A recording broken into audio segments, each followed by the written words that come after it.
وصفة سحرية لإزالة الكلف. النتيجة غتبهرك في أيام قليلة.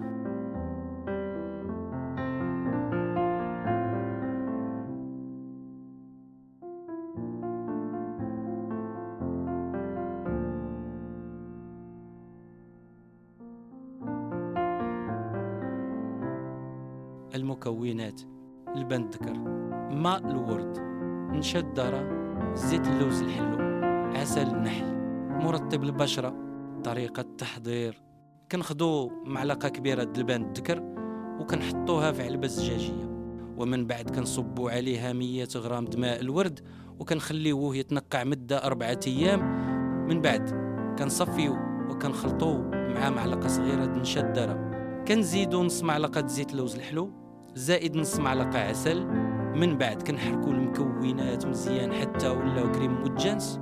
طريقة الاستعمال: ديري الكريم في وجهك من قبل ما تناسي وخليه نص ساعة باش يخدم مزيان. غسليه بالماء دافي ومن بعد ديري مرطب خفيف. عاودي هاد العملية 3 مرات في السيمانة. هاد الوصفة كتساعد توحد اللون د الوجه وكتنقي البشرة من الكلف بواحد الطريقة طبيعية وبلا مكياج.